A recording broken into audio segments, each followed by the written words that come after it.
Off we go.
Welcome inside the vault. It is Monday, October 6th. Welcome to our Ravens Lunch Hour live stream. I'm Bobby Trossett, as always, joined alongside my co-host and partner, Sarah Ellison. Sarah, we're obviously in reaction mode the day after, 44-10, one of the worst losses in Ravens history. And as a result, there is video evidence that John Harbaugh, Sarah, was booed off the field yesterday at M&T Bank Stadium. Not something we've grown accustomed to seeing over the years of the John Harbaugh era. A tremendous amount of success overall.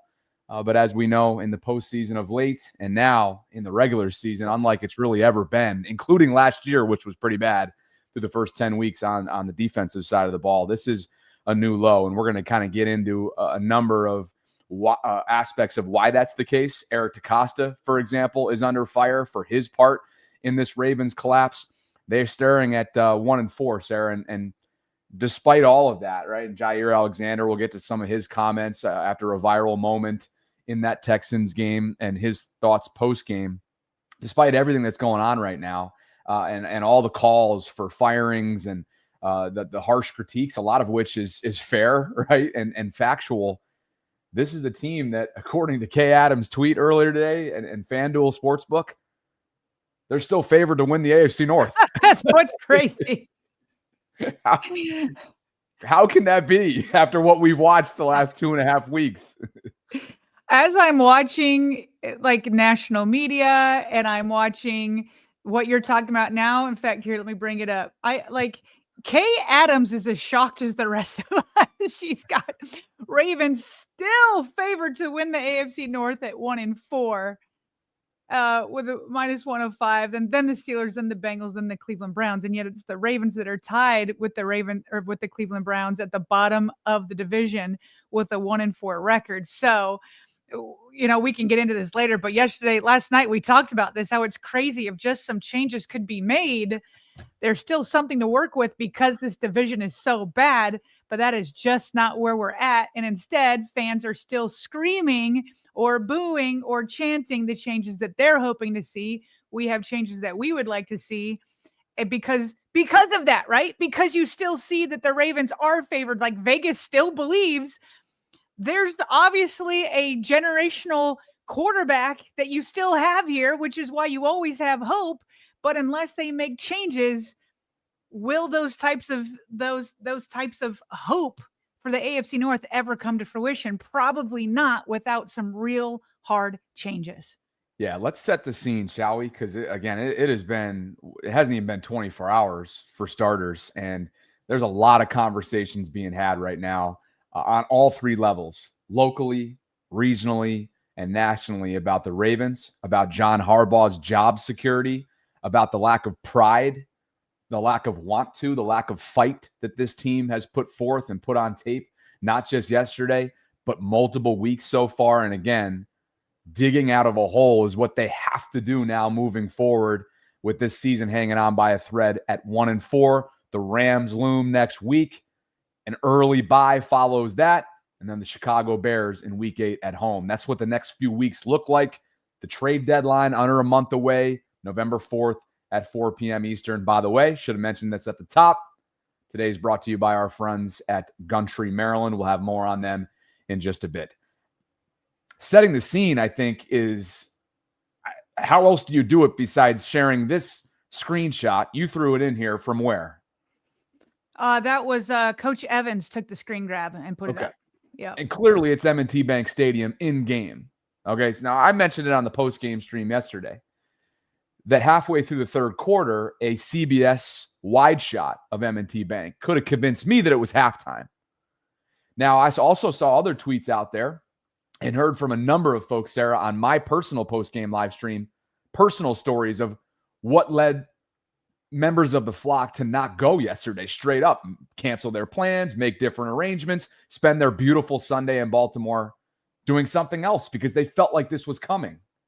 Well, clearly, based on this screenshot right here, thousands may have made that decision. And if that doesn't indicate where things are at right now with the lack of belief within this fan base, I don't know what will. That's a whole lot of purple. And I'm not talking about purple jerseys either. It's just a lot of purple seats at M&T Bank Stadium, just completely clearing out. And this is where we're at. 34-point loss, tied for the worst home loss in franchise history. What does it tie? 2013 versus the New England Patriots, a 34-point loss at home, 44-10. First win ever for the Houston Texans at M&T Bank Stadium. They were previously 0-8. And the defense, as we know, is ranked 32nd in the league, 30 in terms of points per game, 31st in terms of total yards per game, 32nd in the QBR given up, and 32nd in the passing touchdowns given up. Again, that is the most in a 5-game span in franchise history. So when we were saying yesterday that this defense is one of the worst in franchise history, well, in a 5-game span, it is the worst. It is not hyperbole. Yeah, I thought we might have to wait till Tuesday. I know you were probably hoping that we didn't have to share these numbers till Tuesday after Monday Night Football, but then, we're doing our prep this morning, and I see the screenshot up courtesy of ESPN, and I had to grab it because this is exactly where they're at right now. And Sarah, on the national level, and before we get to some national conversation, again, we've mentioned it a couple times. It was caught on camera by Morgan Atset of Fox 45. I believe she typically shares photog tape from Fox 45. It's the local Fox affiliate in Baltimore, and they caught John Harbaugh's walk off the field yesterday as he left. Again, you already mentioned one of the worst defeats in the history of this prideful 30 years of franchise history in Baltimore, and this, not what we're accustomed to seeing. I'll leave the audio on because, again, you're going to want to listen to the way that John Harbaugh was greeted, or really not so pleasantly greeted as he left M&T Bank Stadium yesterday.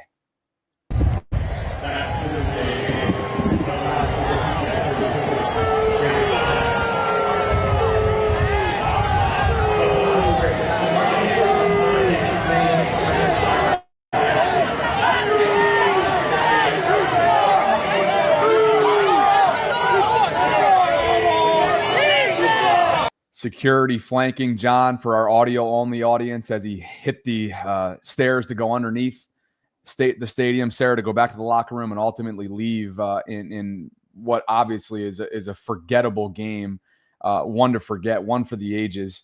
It's a tough watch. I know that you have a tremendous amount of admiration, love, and appreciation for, as do I, for what John Harbaugh has brought to this organization for 18 years. I know I'm on record as of last night for thinking that it's time, stating that I think it's time for change.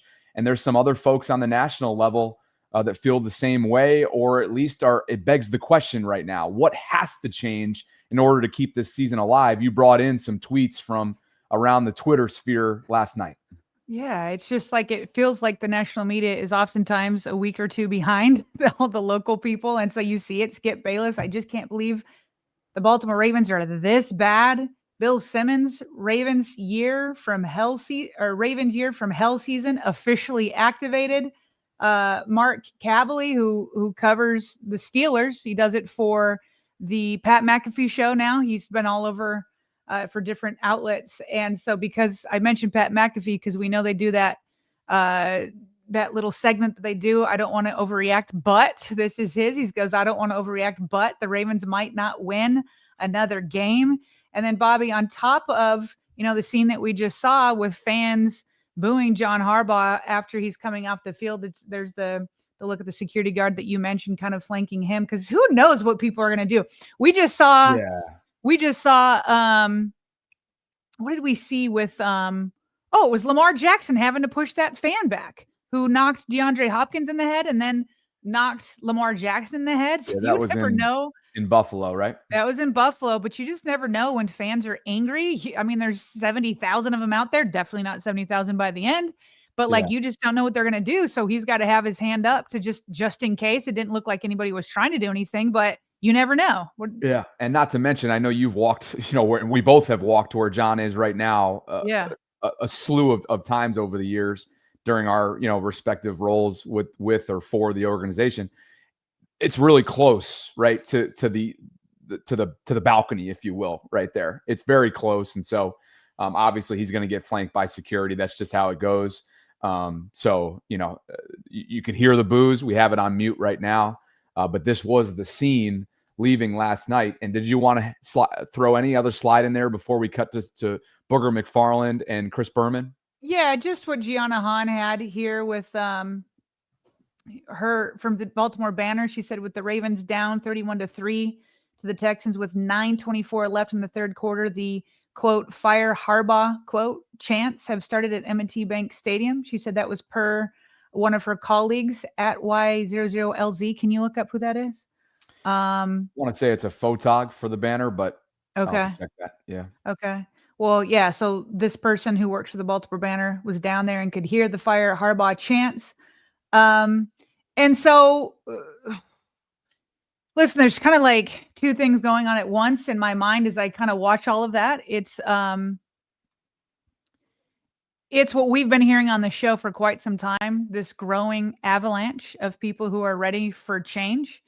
And at the same time, and we'll get to this later, like at the same time, you are reminded that it's just like, let's remember their humanity. We'll talk about Lacey DaCosta later and how, she's kind of left Twitter for the time being, because it's like, it's just crazy how sometimes some fans, like the ones that push Lamar Jackson and DeAndre Hopkins, sometimes they can let it go too far. I think booing is all fine. Nobody did anything there where they actually did anything to Harbaugh. But at the same time, it's just like, these people, and you just hate to see, you hate to see them in this position.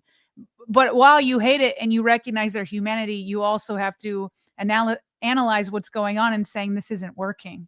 It's not working. It hasn't been working. We've had 8 bites of the apple. And so you get where people are coming from. And so I think both thoughts can be held at once. And it's like, you just want to be careful, like with people's humanity, while saying change is needed. Yeah, it's a results-driven business, as we know. And those results have been subpar, below standard for, unfortunately, years running now. Now, has it been to this point in the regular season? Heck no. This is, again, tying the worst start in Ravens franchise history. This is below rock bottom, and I think the Ravens would acknowledge that. Well, you'd hope it's rock bottom, Bobby. Who knows? We're only in week 5, so it might not be rock bottom. Yeah, we're going to learn a lot, as Kyle Van Noy teased yesterday, and we'll cut back to his clip just in case you guys missed it post-game yesterday.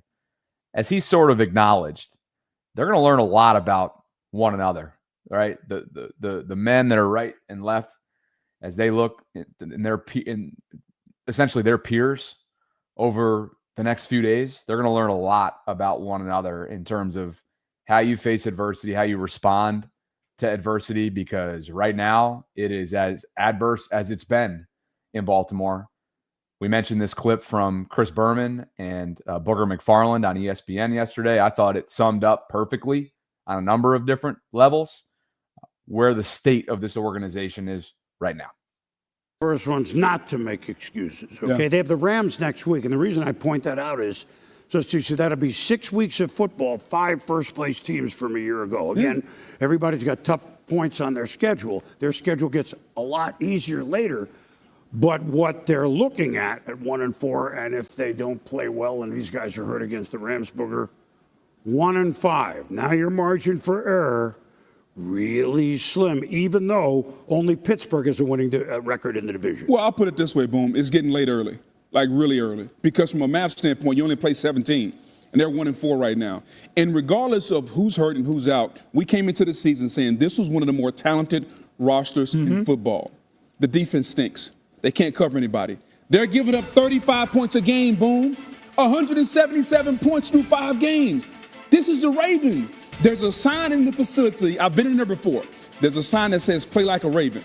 I don't think they're doing that. And that simply means effort, tenacity, hustle, the physicality. It's not there. And I don't know if it can come back during the season.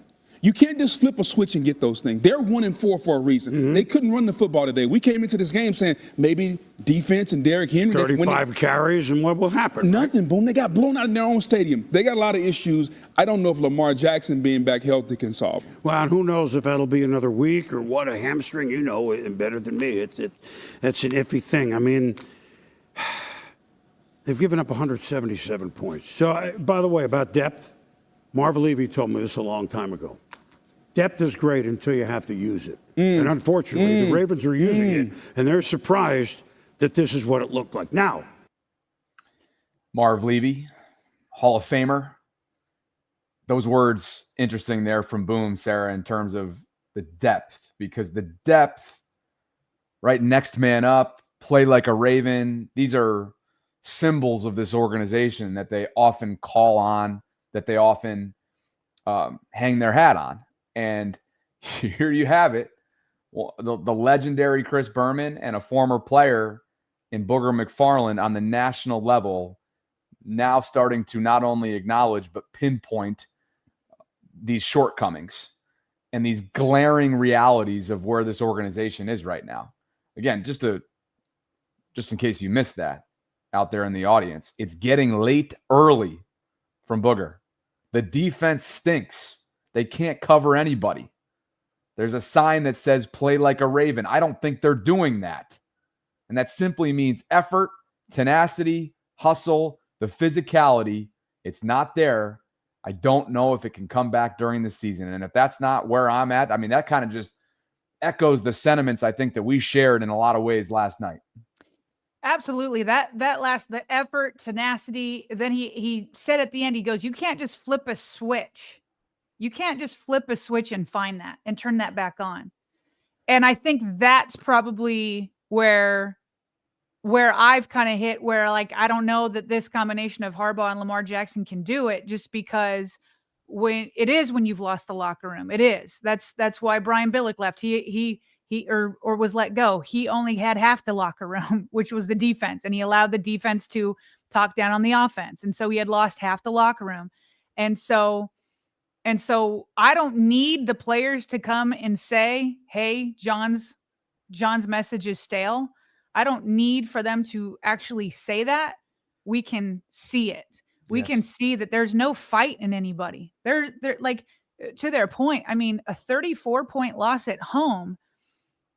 Kyle Van Noy pointed out, he just watched the San Francisco 49ers team win a game. Bobby, how many times have we made fun of the Cleveland Browns? Rightfully so. But then we always have a caveat in there and say, but I guarantee they're going to play the Ravens tough. It's not going to be a walk in the park.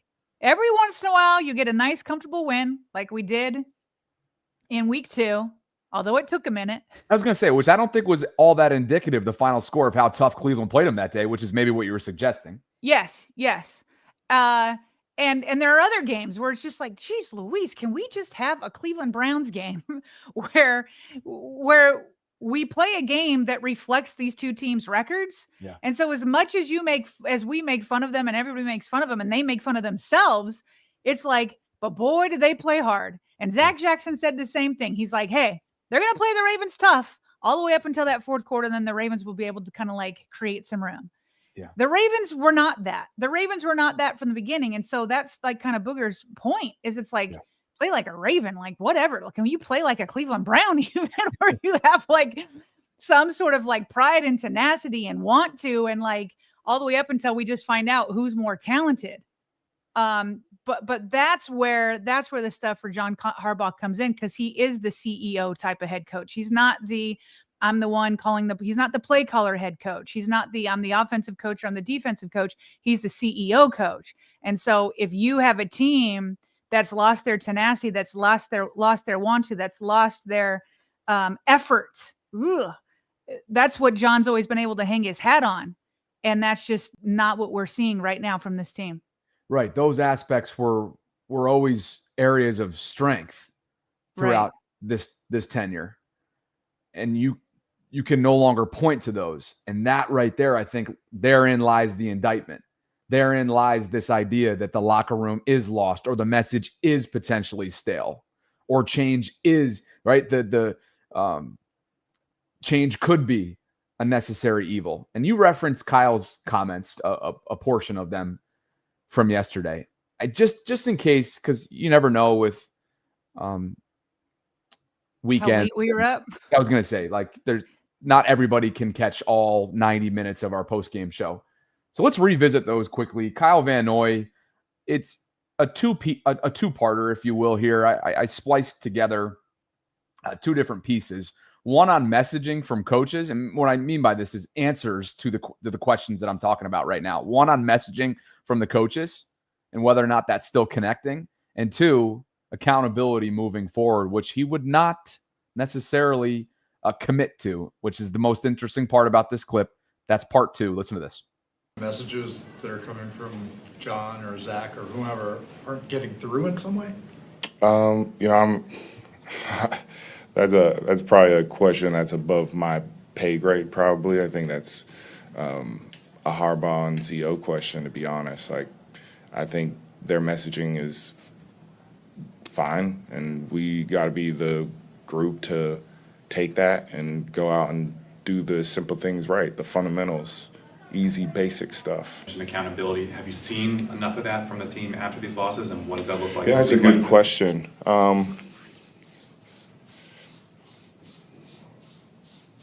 I think I'll be able to answer that better after the week, to be honest. Just be blatant honest. I feel like there's accountability, but we'll see.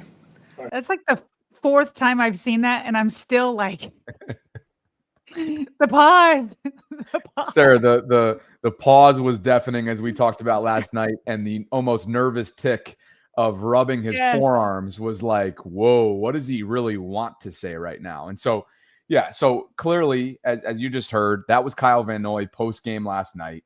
On the messaging, quote, that's probably a question that's above my pay grade, excuse me. I think their messaging is fine, not exactly a ringing endorsement. And then on accountability, quote, I think I'll be able to answer that better after the week, to be honest. We'll see. Hinting at the idea of, like, he needs to watch. He's not overly confident in terms of the men that are in that locker room, that they're going to be capable of taking this on the chin, moving forward and fixing this thing to keep this sinking ship. Now, that sinking ship analogy that we keep talking about, it feels like it's not above water right now.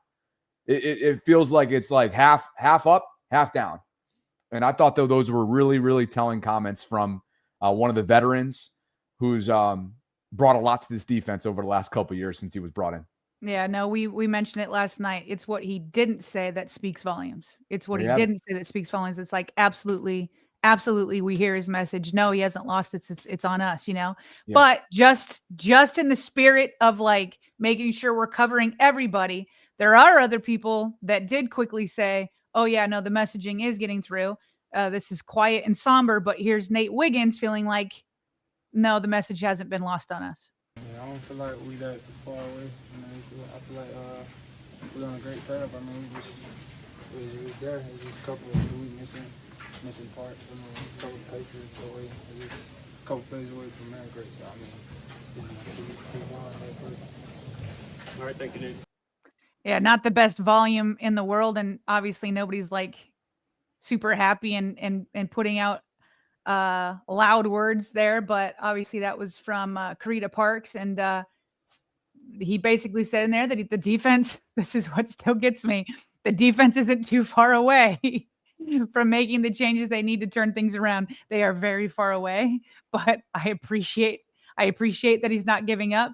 And King Henry, he was quick to say, this is the quote, this is the clip you brought in, right, Bobby? I want to make sure I'm setting it up correctly, that he says that the message is still getting through. Correct. Here it is. Okay. I mean, like I said, it's easy to be like, turn your head the other way, but I'm not doing that. I think myself as a leader on this team, we got all the right guys to get it done. Like I said, we didn't display what we needed to today. Fix it, get ready for next week, start getting guys back that are injured right now, get back healthy, and we'll see what happens. Just a pro's pro. King Henry always making sure that he allows himself to be available to reporters for the most part every single week, win or loss. And again, the question there, as you alluded to, was, is the messaging from John Harbaugh and his staff still connecting with your locker room? And that was his answer right there. So, not everyone, to your point, is handling this like Kyle Van Noy chose to, but that doesn't necessarily mean that these problems are just like poof, go away. I think it's pretty clear that there's just a different way of handling things, and Derek chose a different way than Kyle chose to. Right. And so he and Wiggins were saying the right things, right, by having their coaches back, but it was so uninspiring. Yeah. As much as we're going to talk about John Harbaugh, we've talked about Zach Orr, we're going to talk about Eric DeCosta coming up, but also, like, where are the player leaders? Where are they? Like, he's got the right message, but there was nothing inspiring about that. Yeah. There was nothing inspiring about that. Nothing that, same with Nate Wiggins, there was nothing that's like, yeah, let's go. Let's rally around each other. Let's rally around the cause. Like, there's none of that. It's just like lip service, it feels like at this point. Now, Bobby, there is one person that is saying things more with his chest out on defending John Harbaugh that I want us to react to, because fans were not happy with him. And that's Marcus Spears. So on one side, you have former NFL quarterback Kurt Benkert saying what most people in Baltimore are saying. The Ravens have a coaching problem. Now that the stud players are out of the lineup, it's even more glaring. Okay, so he's coming aboard along with a lot of other people. But Marcus Spears, who has played for John Harbaugh, by the way, former Ravens player, he starts to engage in conversation on Twitter last night with Ravens fans. And he says, so what coach y'all Ravens fans want? Since I ain't bleep for telling y'all have a good coach, I need names, not stories and soapboxes. Bobby, I don't like those types of responses. Like, I don't like it when people say, oh, move on from so-and-so. And then a player's like, well, who are you going to get? Let's not forget that when Steve Bisciotti moved on from Brian Billick, nobody was saying, how about that special teams coordinator in Philadelphia? No, nobody was saying that. The Ravens had to go on a quote unquote kind of like manhunt to go find somebody. And they got an entire group of people inside the front office that included Steve Bisciotti, Ozzie Newsome, Eric DeCosta, and a bunch of other front office personnel. And they dug in, they did their research, and they found all sorts of different people. You might have some fans that say, hey, I want this person, I want that person. I've heard Jesse Minter is a name kind of passed around. I've heard, obviously everybody's like, well, it should have been Mike McDonald, this and that. Okay. So just because a fan can't say, oh, the next potential Hall of Fame coach is the special teams coordinator at the Philadelphia Eagles is not a reason to say, don't move on. I don't like that argument. I don't think it's a good argument. And a lot of fans were like, that's not our job. That's the Ravens' job to go out and find somebody. Okay. So then he responds back again later on, and he talks about how Well, he's got all these. He lost 8 starters today, 7 Pro Bowlers. Okay, and that certainly should be a part of the conversation. But one fan says LMFAO to that. Says, bro, the defense been bad before the injuries. Please cut the crap. And that is kind of frustrating on the fans' point of view. Like, don't gaslight us. We've been watching. This was going on before the injuries, and it happened last year too. So let's not pretend that this is only an injuries problem, because it's not. And I agree with fans there. This is the last thing that Marcus Spears says that I pulled, and I want to get your reaction to this part. He says, I got you. No doubt they were flawed for sure. But y'all act like this man loses a lot, meaning Harbaugh. If y'all do let him go, I hope the next one comes in and wins a championship that year, because that's all that's left. Y'all competing for championships every year for real. Y'all got rich folks problems. Okay. Do you feel like Marcus Spears, in anything that I've kind of laid out, you're like, okay, not that it changes your overall point of view. I know that you've already said you're ready for sweeping changes. Do you feel like there's anything that Marcus Spears that is saying here that's like, okay, he has a point? I think it's just simply like the macro national way of looking at this, because John is a future Hall of Famer. He's a Super Bowl champ. I had our buddy, Jake Asman, on my personal channel last night to commiserate with, because the Jets are 0-5. And he said what a lot of people said, like he would give an arm and a leg to bring in John Harbaugh tomorrow to be his head coach. Mm-hmm. But I think with all of that said, that shouldn't diminish what we've watched, what we know is happening right now. And while he has been widely successful over 18 years, you don't stay somewhere, okay, with a lot of loyalty from your owner and the continuity and the camaraderie and the commitment to stability, right? That's a part of it. But you don't stay somewhere for 18 years without a tremendous amount of success. With that said, we're in a moment in time where you have a generational player. You're flirting with the risk that comes along with potentially wasting that generational player's prime window, which is a temporary moment in time. And so I think at this point, I've gotten to answer your question, I think it's a macro way of looking at this, ignoring or maybe overlooking some of the micro, what we've watched week in and week out so far to start this year. It goes back to last year, these slow starts defensively that plague them, right? This inability to develop. We're going to get to that this next topic. They're drafting. I think there's multiple areas when it comes to their drafting and developing. And ultimately in recent seasons, highlighted by the Zach Orr hire, something that John has always been celebrated for is his cultivating when it comes to grooming future defensive coordinators, future offensive coordinators, future coaches, right, in this league. And a lot have gone on to have great success elsewhere, and he should be celebrated for that. But I think he got it wrong on ZO, and that's unfortunate because of who Zach is. And so I just think it's to summarize it, I just think he's looking at it from 1,000 feet up rather than right here. Yeah, and with that 1,000 feet up is why he's like, man, you guys don't even know what a bad coach is. This is a bad coach. This is a bad coach. This is a bad coach, because he's watching all of them. So that's like helpful perspective, but he's missing out on a more macro view of Baltimore. Like he's missing out on the last 8 years. He's not seeing it because he's blinded by other bad coaches that he sees. And so I agree, John Harbaugh is a good coach, and he has been a good coach, but you're missing out on something even bigger here in Baltimore. You're not looking at the last 8 years. And so I reject the whole, who would you rather have? No, the Ravens need to go out and find it. I reject the injury thing because this has been going on in defense for 2 years now. So I reject that. The only thing that he's got right, but he doesn't understand why he has it right, is when he says, y'all got rich folks problem. You're darn right we do, because we have a generational quarterback. It's not the reason you think it is. He thinks we have rich people problems because of whether he thinks it's John Harbaugh. It's a history that the Ravens have had of maybe drafting well and having stability. But the rich people problems that the Ravens fans and I'm nervous about is that the wealth is coming from Lamar Jackson. That's where the wealth is coming from.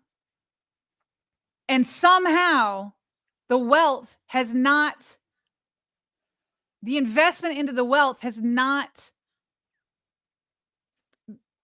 been able to evolve into a Super Bowl when we know it could.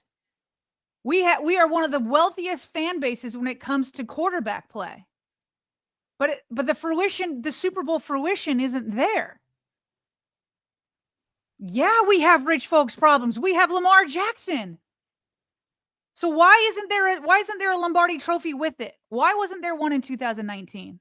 And especially in 2023? And why not last year in 2024? Yes, we have rich people problems. We want to see our source of wealth be used to its utmost potential. And you've hired a defensive coordinator that is not getting it done, that is actually taking away from your wealth. We knew last year from Mike Sando that the Ravens had, by the end of the season, Lamar Jackson was the most betrayed quarterback up until week 17 when the Bengals took over. If Lamar Jackson was one of the most betrayed quarterbacks last year, what in the world is he today? What in the world is he today? Because you don't have a defense. You have a defense that gave up a score on every single drive until the 7th minute of the fourth quarter.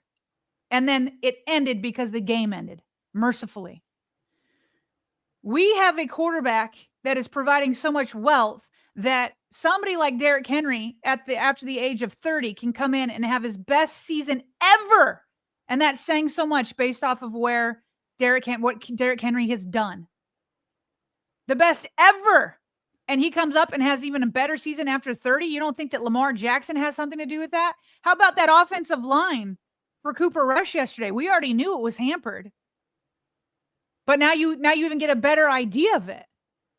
And so you don't have a defense. You don't have anything in the trenches. And you had 8 bites of this apple. Yes, we have rich people problems, and we want to use our wealth while we can.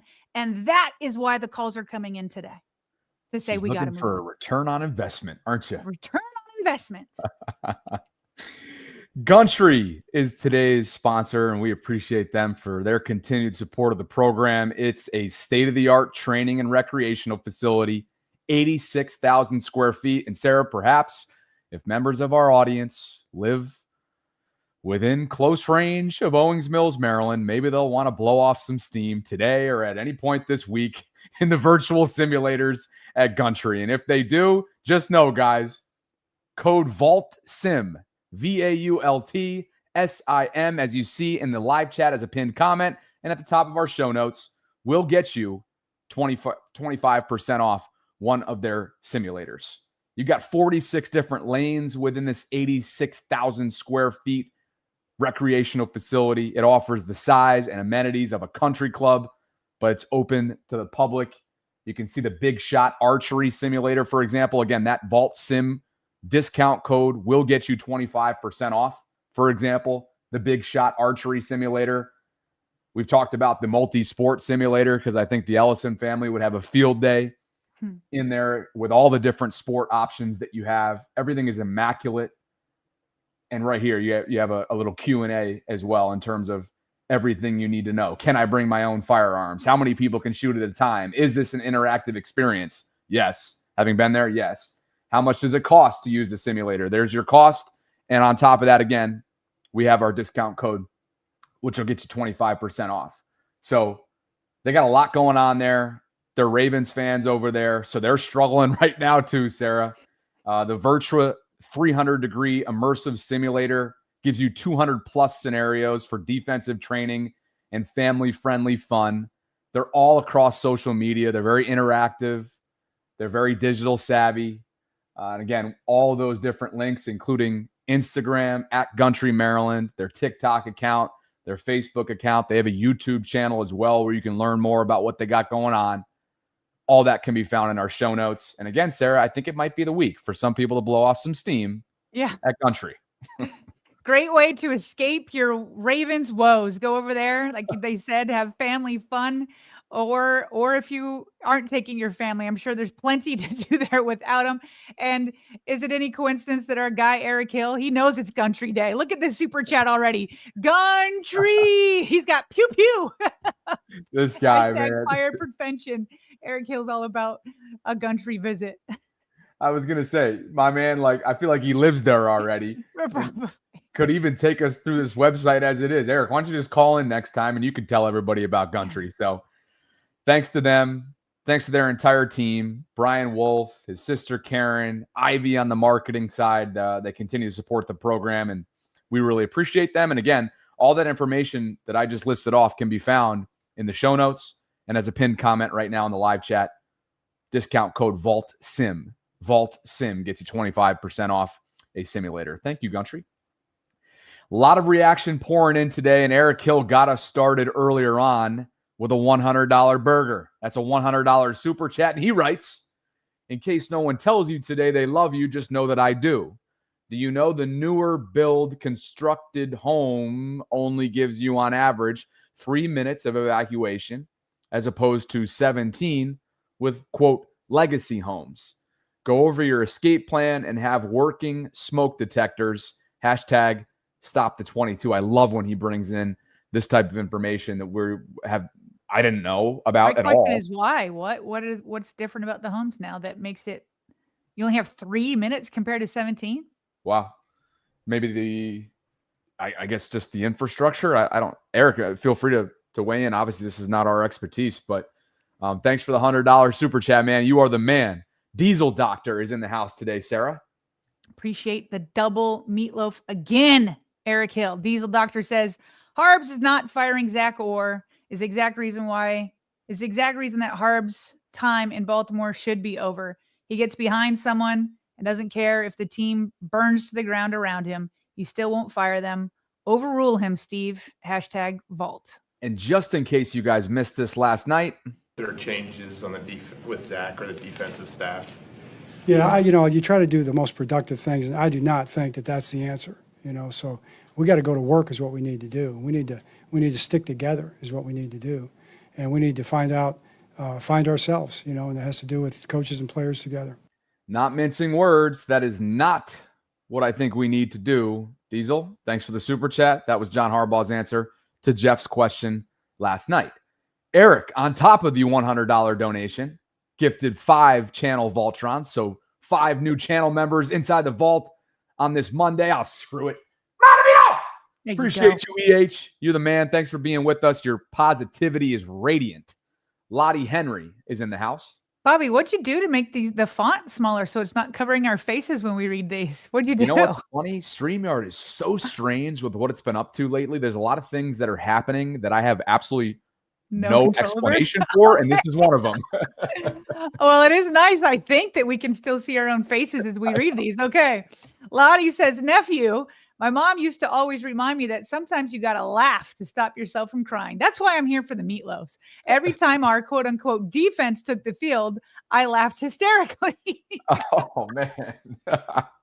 Well, I got to tell you, Lottie, you and I had our laughs as well at the Detroit pregame tailgate at BMore in Baltimore. Lottie was awesome to meet in person, and she's a huge fan of the Vault, and she wanted me to send you her best. And it was a lot of fun getting to meet her in person. So thanks, Lottie. Appreciate you. Oceans writes, hope you guys look at a play when it was 3rd and goal for the Texans, and for some reason we only had 3 players in the end zone. This is on Zach Orr. Which time? They scored a lot of touchdowns. I was going to say, let us know. I think Coach Evans is doing a great job this morning. I've already retweeted one of them, sharing some of the alignment and confusion pre-snap. One in particular with Malachi Starks. Mm-hmm. So I'm sure we'll have more on that in the coming days. And you and I have to talk after the show in terms of what our film study idea is for this week. So thank you, Oceans, for the super chat. And that brings us to Joey H. Joey says, I was at the game. The stadium was packed in the first quarter. A lot of fans left early in the 3rd quarter. Yeah, we discussed it off the top. Eric even Hill, for a 1-3 team, they tried. Yeah. Oh, man, it was a beautiful day, too. I think a lot of people, as much as there was a business decision to be made and business decisions, it was also like it's high 70s, not a cloud in the sky, barely any wind. Let's go enjoy our day rather than watching this product in terms of what they put out on the field yesterday that really leaked in from Kansas City, too. Leaked over, I should say. Eric, yep, we had this one up during our Gentry read. You're the man, EH. Tinsay says, who's got it better than us? Everybody. Kobe Pruitt with a super chat. What's up, KP? He says it took a while, but the media is starting finally to realize Harbs may be the problem after all these years. And let's be honest, the one Super Bowl he won, the players had to stage a mutiny to get him to change his approach.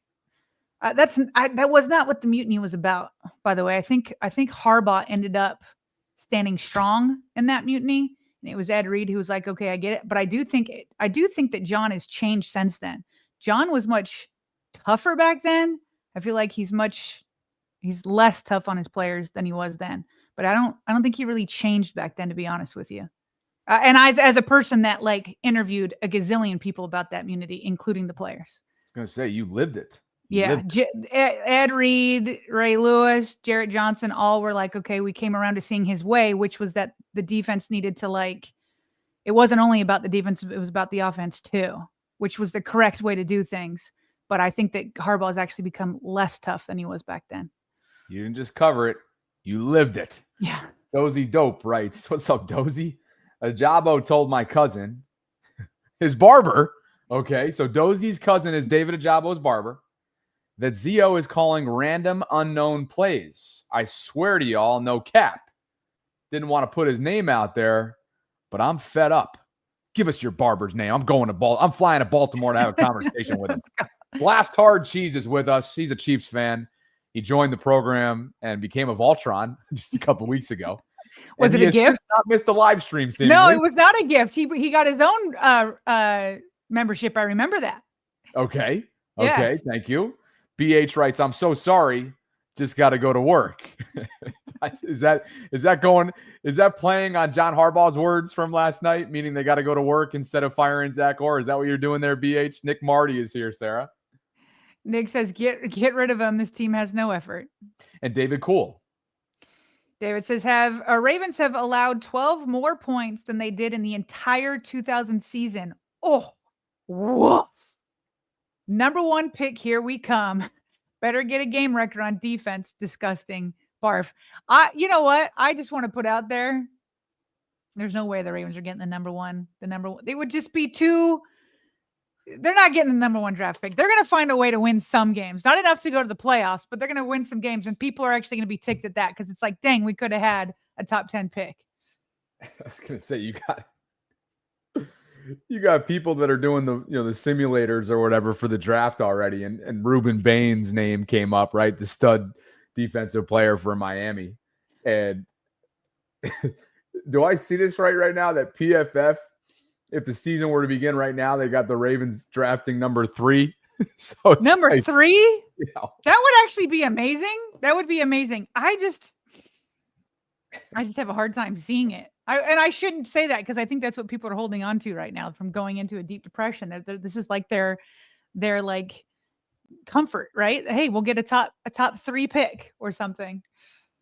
It's also like there's not a lot of people that I think based on what they've put on film have this unwavering belief that they will rip off 8, 9, 10 wins, given what they've already dug themselves and the way that they're playing with such little, you hate to say it, but there's not not a lot of pride out there right now. Nick Marty says EDC can go 2, win or suck for, again, Ruben Bain.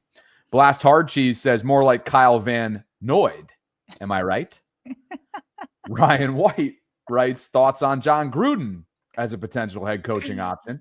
The one thing about Gruden and Rex, Sarah, and a lot of these men, right? These high accomplished, highly regarded former coaches that are on the other side of 60 or even in their late 50s, I just don't think that would fit the mold of what Steve Bisciotti might be looking for in a Harbaugh replacement if you go and look at his track record.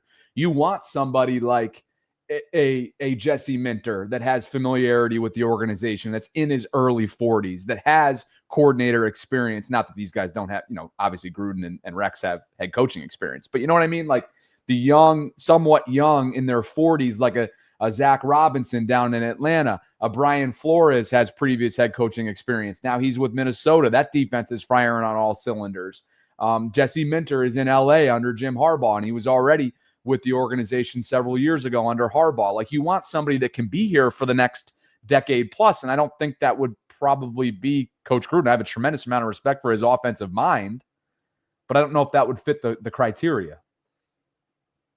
You have any thoughts? Not to mention, I just don't think the fans would like him overall from based off of what he was let go for in the past in his emails. I don't think the fans would welcome him in. Moneybag is here celebrating 4 months. So EDC just sits silent, he says, while the season falls down the drain. SMH, Mahomes 4 touchdowns, Stroud 4 touchdowns, Stafford 4 touchdowns, loading, question mark. Sheesh, do something, EDC. We will be talking about EDC in just a minute. Kwame's in the house, gifting 5 channel memberships today. Thanks, Kwame. I assume that's how you pronounce your name. Hopefully I'm not botching that. But thanks, Kwame. Definitely a new name, too, which I love. And now it looks like we've got some Canadian currency. So Kwame's up north of the border. And he says, Bobby, my guy, bring out that meatloaf.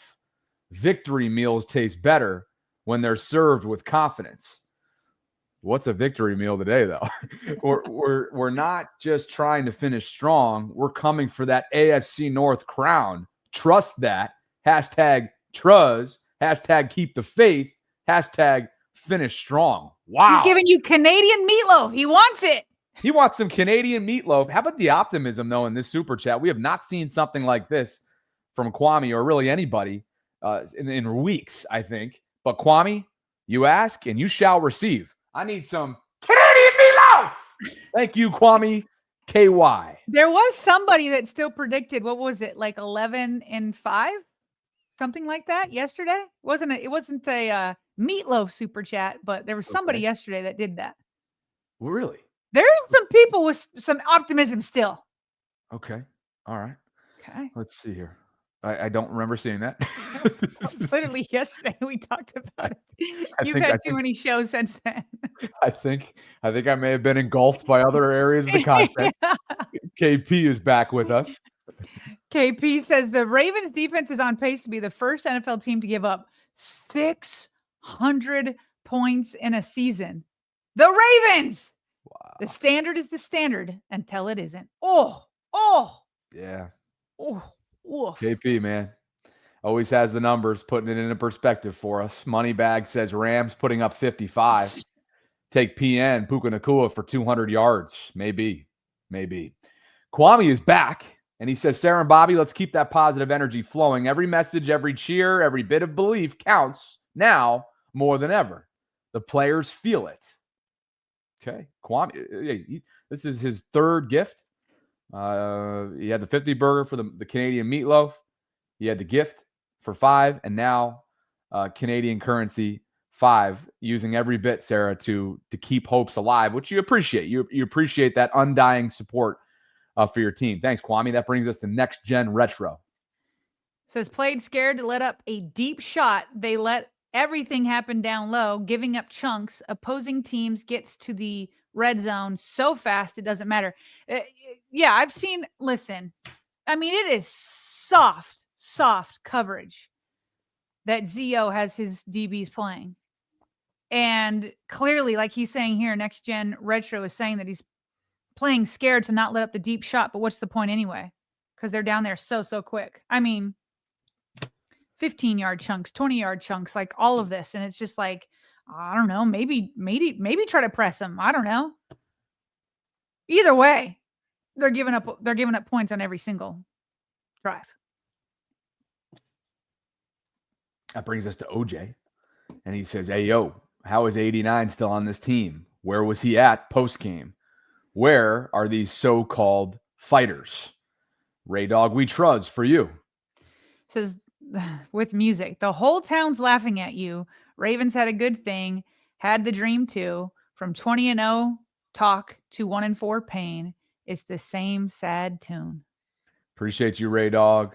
Turn something else on today, will you? Get yourself right. Hayden Smith writes, what's up, Hayden? John is loyal to a fault. Problem is, no one gains anything from constantly protecting people that are bad at their job. It's disrespectful, to be honest. And Eric Hill, Sarah, is back yet again. Eric Hill says the fans are red hot angry. The Ravens are blue sad. The season ain't done. Keep the faith and we will get through. Hashtag I know those looks. Hold on a second. Still believe? I don't know. Hold on a second. I need you to write. This is a rhyme. I need you to read that differently. This is the way I read it, okay? Okay, you read it. You read it. You got and maybe it. this is because I had a chance to read it in my head and you were actually reading it for the first time. I think that happens a lot of times when you're trying to read it and I'm Right. doing it myself. I can get a different interpretation. Okay, go. I think that's Ravens exactly are what's red happening. hot. The Ravens are No. blue sad. No. The Ravens are red. The Ravens are blue. Oh, The okay. season ain't done. Keep the faith, and we will get through. Okay, I didn't need to do the emojis, is what we're saying. Correct. Okay, What's and then the he says, hashtag, though? hashtag I know those looks. I will still believe. Okay, I got it. Okay. Thank you. All right. Appreciate you, EH. KP is back, and he writes, Jason Lockenfora can't be serious going after EDC. I don't even know if you can call it hyperbole. It's asinine. We have talent. It's a coaching issue. I believe I saw one of his tweets about, I think it's personal for Jason. It is. There's He wants a to lot. confirm his prior feelings and thoughts about Eric DaCosta. There's definitely some criticism for DaCosta too, but JLC is definitely letting some personal feelings in on this, and there is some hyperbole there. Yeah, a lot of not exactly no love lost, I think, between him and the organization is probably a fair way of putting it. He has not shied away whatsoever from using his platform to get a little bit personal. And I think the Ravens have responded accordingly. You know, there's just not much of a relationship there. So from what I know, and not sure the specific tweet that Kobe is referring to, but I do believe there was one post game regarding Eric DaCosta versus John Harbaugh. And again, Sarah, as we've mentioned a couple times, we are getting to EDC and his part in this. It's a collective team effort, and we will talk about Eric in just a bit here. Xavier Smith, what's going on, Xavier? How to effectively lose your locker room 101. Here we go. Attribute the failures to the players and label them as immature following a breakdown, despite the fact that you, meaning John, have been in charge during all of these breakdowns. Thanks, Xavier. OJ is here. Hire Clint and Gary Kubiak. I don't know that Gary Kubiak's coming back. Guys, bringing us Gary- back to what? Gary almost like stopped his career. Remember, the whole reason why he was available for the Ravens is because he had all those heart issues. And he was like, I got to take a step away. And he came in as an offensive coordinator, not a head coach. And then he went back to the Broncos, but he was already in poor health because he just felt like the game was getting to his health too much. Yeah. Yeah. And of course, Clint, the son of Gary, which OJ mentions here as well. He is in his first year under Mike McDonald in Seattle, serving as their offensive coordinator. Nightmare Kilo says it would be extremely hard for a coach, to come into Baltimore and fail, especially with an MVP at QB and with this roster.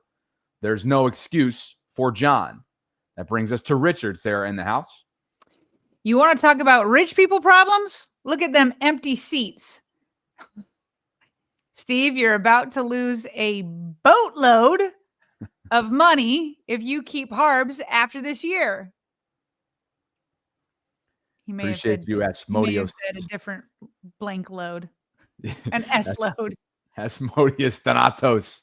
Feeling it. A lot of reaction pouring in today. Nate Campbell writes, the Ravens from 13 to 18, 50 and 40 and 6. Lamar saved Harbaugh's mediocrity / complacency. Specialty head coaches get a pass when their specialty is performing. The special teams are currently bad. No more excuses. Mike M is here. Marcus Freeman. Biscuit boss. Man, it's time. Very strange, but I had a dream about the Ravens hiring Marcus Freeman, the head coach of the Notre Dame Fighting Irish, last night. I kid you not. I kid you not. You Yes, and Mike are on the same page. But wait, what was your dream? Can you what's the How did that go down? Were you dreaming like the press conference? Like, what was it, Mark? Or was Marcus on the sideline already coaching? I need to know the details. It's one of those vague ones, right? Like, it's like, well, what was it now that I think about it? All I know that was that Marcus was the main headliner, but like the details are so foggy.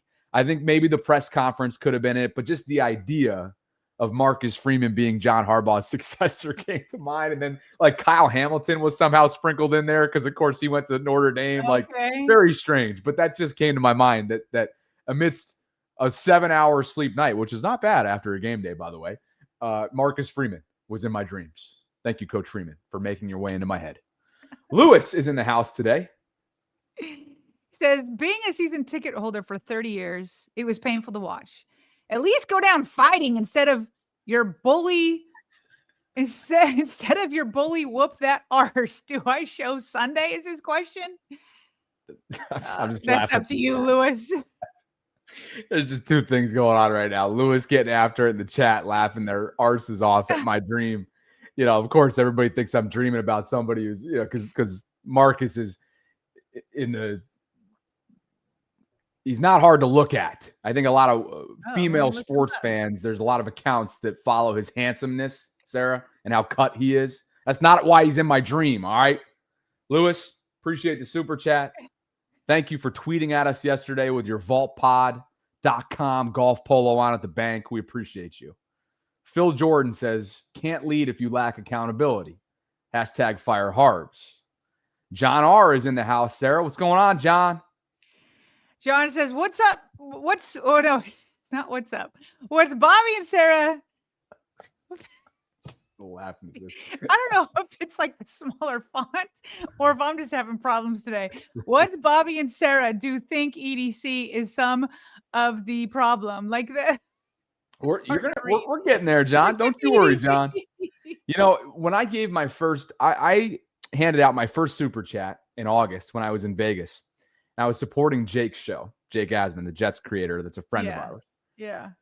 And I have to tell you, Sarah, I have a lot of empathy for some of the folks that send us super chats with errors all over it, because for whatever reason, the keyboard becomes demented. When you're trying to gift a super chat, there's something about the keyboard that slows down and everything's like a half second delayed. Okay. So I do have a level of understanding for this. And by the way, randomly, I just saw, because a lot of people ask us about this, I just saw at the top of our YouTube studio a little push alert that they just rolled out a new feature that with iOS systems, so iPhones, you can now gift super chats and become channel members and gift memberships through the iPhone watching. And I don't believe that's been a feature before. I just saw that within YouTube Studio. How does that work? So if somebody were to write a regular chat, but somebody else, like say Eric Hill, liked it and he can make it a super chat? Let me read for you word for word what we have in the studio right now. Let's do that. As of October, your channel membership is available for purchase on iOS devices, making it easier for more members to join. Okay, so that wasn't exactly what I was saying. But your channel membership is available for purchase, meaning you can become a channel member or gift now through iOS devices. Let us know if you guys feel, or if you're seeing that on your end as well. Captain Hard's in the house. Let's see. Thank goodness Ozzie drafted Lamar. EDC didn't do anything on his rookie contract and always signed semi-washed players. Drafting hasn't really been good either. We're getting there. Quincy Foreman's in the house. He says, I hope EDC is working hard to bring in some more players to improve our O-line and D-line. Hashtag turbulent flight. Dozy Dope is back. Dozy Dope says, imagine Dan Campbell as head coach, Ray as defensive coordinator, Ed as secondary coach. Wishing on a star, though. Look, everybody's dreaming here now, Bobby. I guess so. I'm not the only one. I'm not the only one. Eric Hill says, we call it lightweight construction. Just glue and recycled wood chips. Fire burn hotter. Oh, this goes back to his first super chat. Yes. Okay.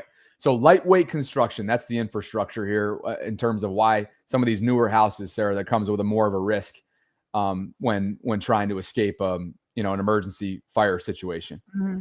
Just glue and recycled wood chips. Fire burns hotter, brighter, and faster.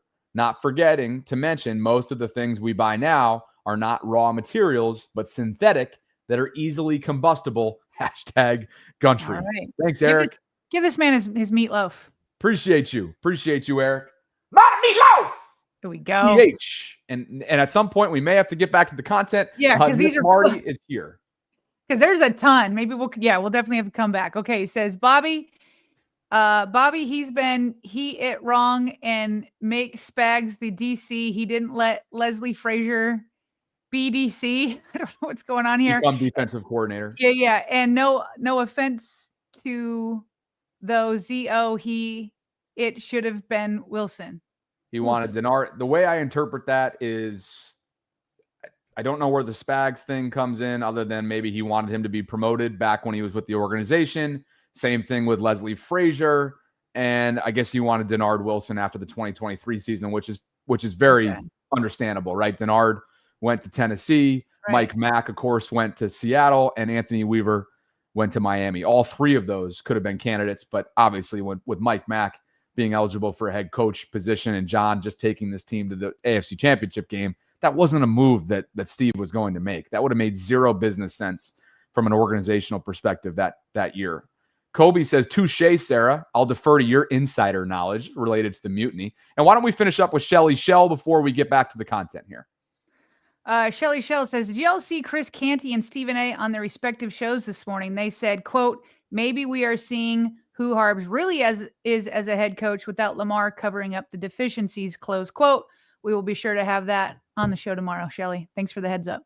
Thanks, Shelly. Appreciate you. We will pick things back up with 2020 vision and all the other super chats that come in between now and then. We appreciate you guys for being here. Over 5,300 concurrents at the moment. There's a lot going on today. The Ravens are staring at 1-4 in the face leading into week 6. The Rams come to Baltimore this coming Sunday, Sarah. John Harbaugh will meet with the media in a little over an hour's time from right now. Let's start to turn our conversation and our attention to the front office. Yeah, so I thought, yesterday, Bobby, we had a super chatter ask us where EDC's, what responsibility and accountability does he have in all of this? And I immediately pointed to the trenches, especially at the guards, not replacing Michael Pierce. I didn't say this, but I could have expanded to the lack of pass rush on the edge.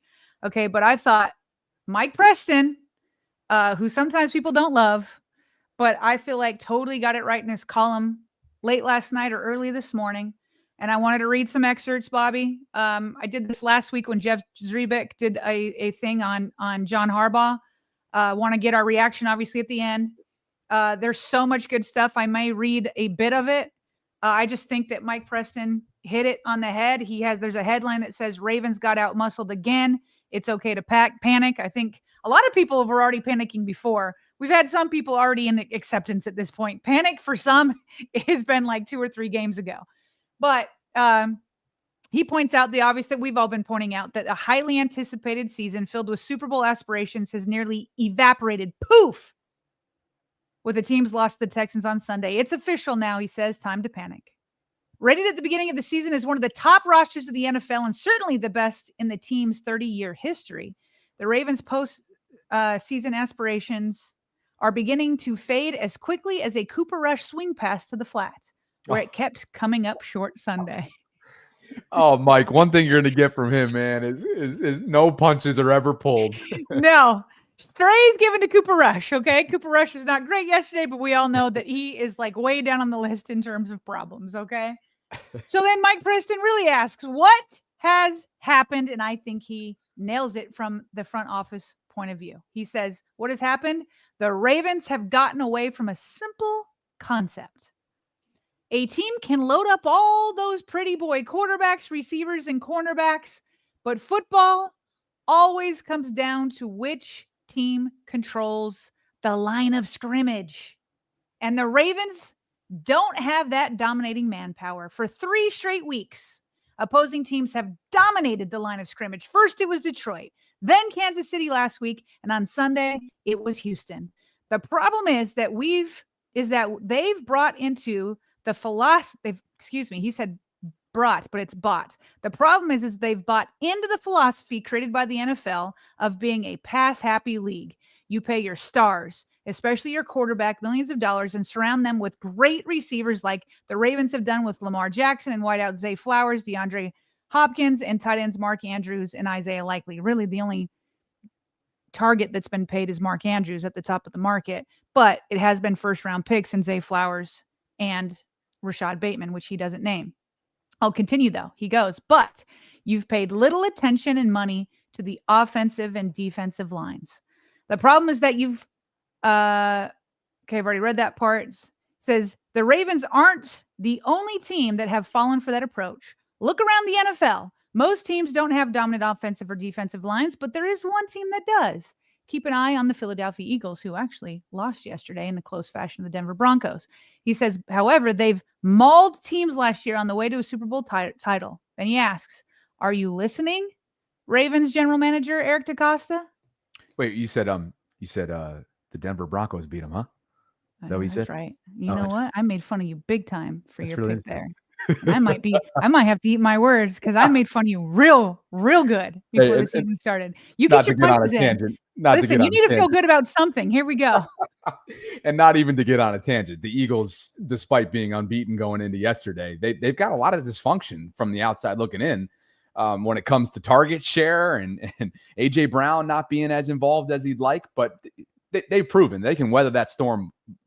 They've proven before they can weather that storm. There's a lot of personalities in that locker room.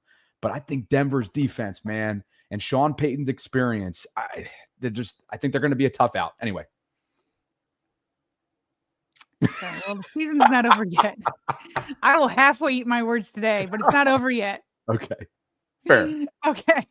We're like 5 weeks in. Just wanted you to acknowledge that. You know what I mean? Just to point out, though, even though they're having that drama in Philadelphia, they can overcome it with solid trench play. Yes. That's like, I'll take the complaining, who gets the ball most, who gets the ball least. Wait, I want the ball. Wait, I want the ball. Wait, I want the ball. Meanwhile, at least you guys are able to, throw the ball or hand off the ball because you have some beef in the trenches. Okay, so as I was saying before you took your halfway victory lap, well-deserved, by the way, he said, back to Mike Preston, are you listening, Ravens general manager Eric DeCosta?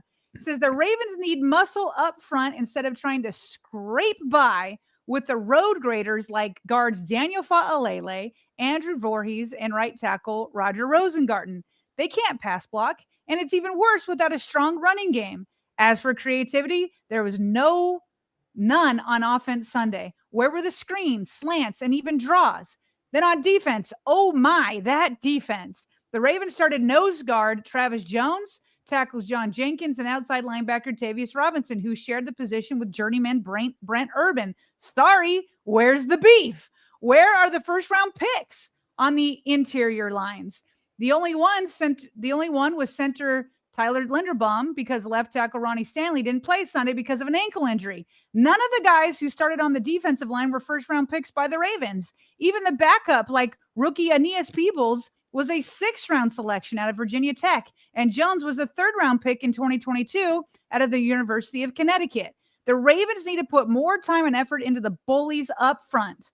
And that's another story. This team can't find a pass rusher, and it's been that way since outside linebacker Terrell Suggs left in 2018. The list of second-round pass rushers who have failed here include Tyus Bowser, David Ajabo, Kamale Correa, remember him? Terrence Cody, Paul Kruger, and Sergio Kindle. That's ugly, he says. I'll add, woof. Regardless of how much this league changes, it all comes down to controlling and dominating the line of scrimmage. If you win in those areas, you're probably going to win a lot of games. Instead, look at all these first-round picks, Bobby. In the secondary, you've got Marlon Humphrey, Jair Alexander, Kyle Hamilton, Nate Wiggins, and Malachi Starks. That's where they've put their resources, their money, and draft picks. So there we go. There is like the criticism on Eric DeCosta, which I talked about yesterday. And here's the thing. It's one thing to not draft well, but it's another thing when you saw this coming. We talked about it in the offseason. Daniel Fa'alele. We had hopes for Andrew Voorhees, for sure, but we were shocked when Ben Cleveland was re-signed because we knew his relationship with John Harbaugh. And if something wasn't going to work with one of those guards, Of course, John Harbaugh's not going to Ben Cleveland. So there was no backup plan. And I talked about it. I said, Michael Pierce, I got accused by the chat saying I was being negative. And I said, but I'm a little bit concerned. I'd like to see what happens with Michael Pierce gone. And we already know the long list of pass rushers that haven't been there. And so I think after years of the Ravens franchise being criticized for not being able to draft wide receivers, and yes, I think it's definitely better with Zay Flowers and Rashad Bateman, but it's still not like, it's still not like the best in the league.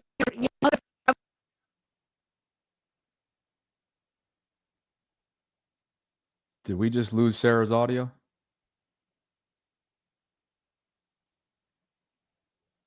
Sarah, I think we may have just lost your audio.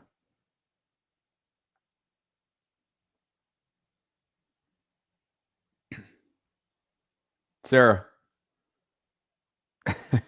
She can't hear me either. Hey, your audio is out. We can't hear you. Yeah. Something happened with you're muted right now. I think I know what it is on your end. So just pop back in when you get a chance. Okay. I'll give my thoughts. Sorry about that, guys. I'll give my thoughts on what Mike has discussed here. You're only as good as the players that you have at your disposal, right? And I think we talked about it all off season long. We felt like on paper that this was one of the best rosters constructed league-wide, up there with the Philadelphias, up there with the Detroits, right? You're only as good, if you're John Harbaugh, as the players that you have at your disposal. So while John has come up short in different areas, whether it be in-game management, whether it be the inability to close out games, whatever that might be, Sarah, Eric is obviously deserving of his share within this collapse when it comes to the blame game. And so I look, this is facts from Mike Preston here.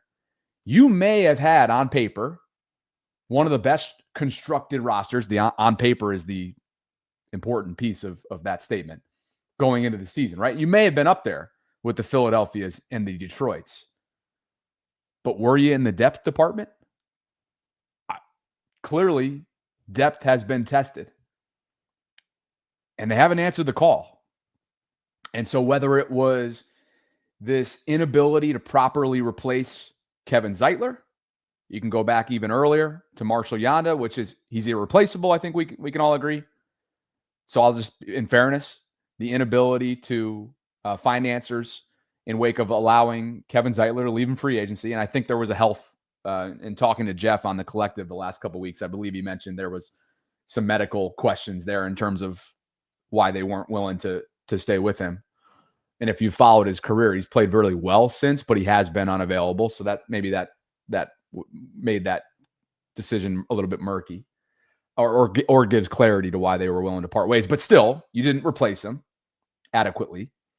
You mentioned it on our post-game live stream last night, and this might be the biggest of them all.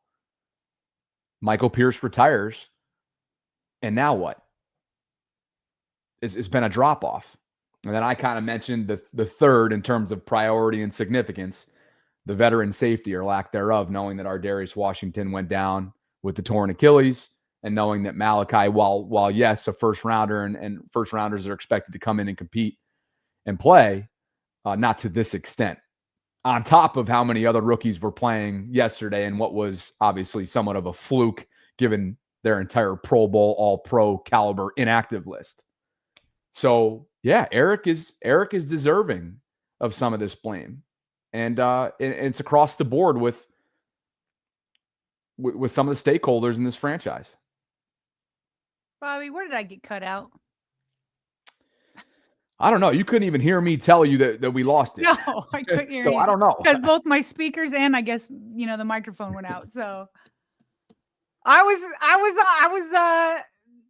kind of letting loose a little bit there. So I don't know what you heard. But did you hear me saying that I feel like they got overconfident with late round picks at pass rushers? Chad, help me out. Oh boy. Oh boy. Did we, chat? Help me out. Help me out. But pick back up where you think is a decent place to I don't know. I got through the story. Did I go through the first round? I mean, I literally don't know where I got cut off because I was just going. I got through the story. I talked about the first round draft picks in the secondary. I talked about that. Yeah. Oh, did you hear me talk about Ben Cleveland? How that was by the way, the chat's agree. I was thinking it was going to be a no, and they're all saying no. So there you have it. What you just asked me is a no. Or Goki says you did. I don't know. Oh, they're telling me to start over. Well, no. You don't need to start over, but we did not I'm hear not reading the whole story, obviously, but I'll just say this. For sure, you have to build from the inside out. And the Ravens have been building from the outside in more recently. You have to have a franchise quarterback, and then you have to build from the inside out. That's what you have to do. That's got to be the philosophy. And you might have to take the lumps that it's like, okay, you're not hitting on wide receivers, but you need to hit on them because there are wide receivers that get called, their numbers called at the end of the first round or the second round or whatever. But you have to build from the inside out.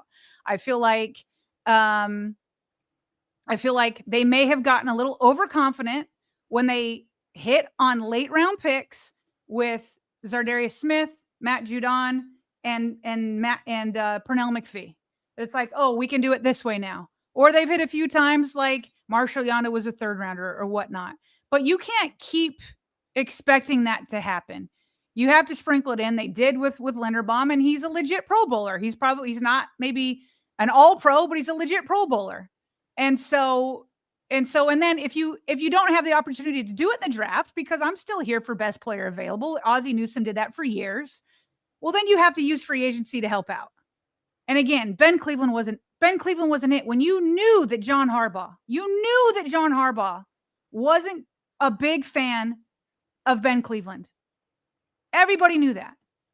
And yet you used him as your backup plan to two experiments on the offensive line.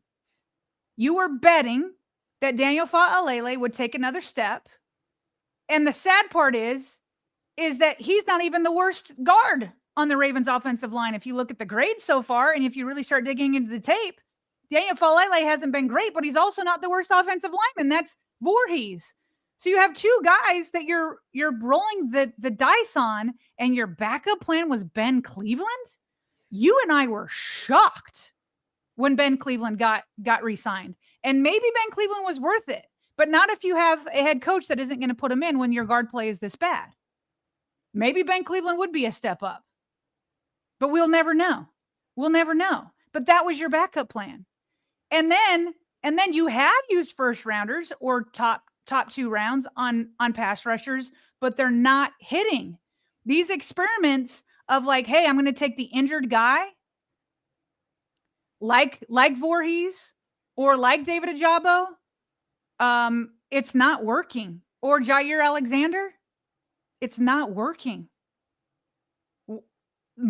Go back to getting healthy, people. Yeah. That's what you have to go back to do. I mean, these experiments aren't working. And so listen, I think that, Eric DaCosta, has done some good signings. I don't want to take everything away from him. Kyle Hamilton was a hit, even though going back to the hyperbole of Jason Lockenfora, you do want to build from the outside in. But Kyle Hamilton was a hit. He is an all-pro. Or the That's inside great. out, right? The inside out. From the inside out, not the outside in. Built from the inside out. Kyle Hamilton, maybe he was like the aberration. Okay, fine. But it can't be the aberration all the time because now you've got 2 first-round safeties. Yeah.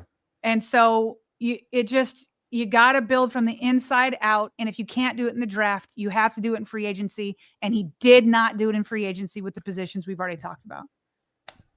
And that's where things stand right now when you try to assess blame and divvy it up among, the stakeholders within this franchise. It starts obviously with the owner, but as I mentioned, when you cut out, a head coach is only as good as the players that he has at his disposal. And so while John we've already talked about his shortcomings over and over and over again, whether it be some of the stubbornness, some of the loyalty to a fault, some of the in-game management, right? We've talked about that. Some of the blown leads, the epidemic over and over and over again. DaCosta deserves a piece of this blame pie as well. And I think that was the purpose of bringing up this conversation, which we were asked to do. and we obliged. And Well, while we're on the I yeah. did it anyway. But yeah, but while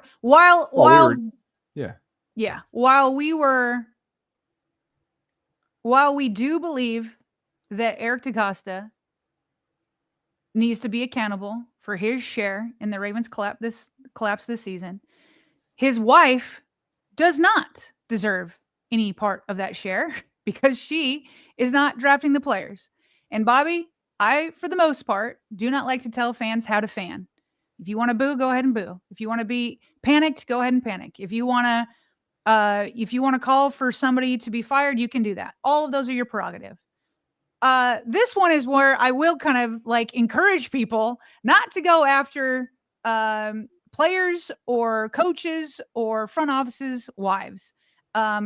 She does not draft the players. She probably doesn't really tell Eric of what to do with his job at all. I mean, maybe they talk about it, but she seems to have shut down her Twitter account. I know you checked in on her today. She's got other things going on. Obviously, her mom is fighting for her life right now, is getting chemo treatment and all of that.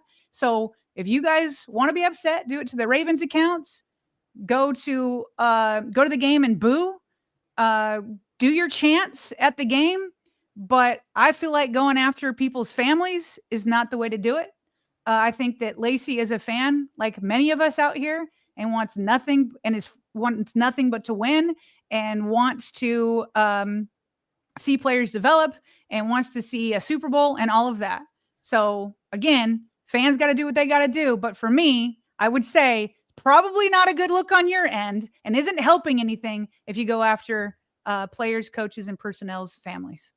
Yeah, to be clear, unsure of what specifically led to the deactivation of her account. You mentioned there's a couple things going on in her life right now. Obviously, most importantly, her mother was recently diagnosed with an acute form of leukemia and is, as you mentioned, in the middle of, I believe, a second week of chemotherapy. So, Lacey and I have a friendship. You and her have an online friendship, maybe that even dates back to in person, back during your days with the organization. And I have to say that again. Never met her in person.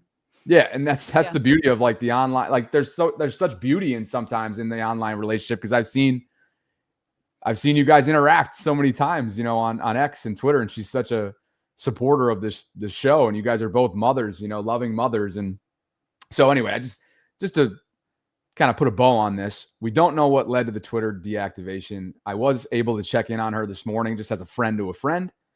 And hopefully she and her family are doing okay. She's talked about the online,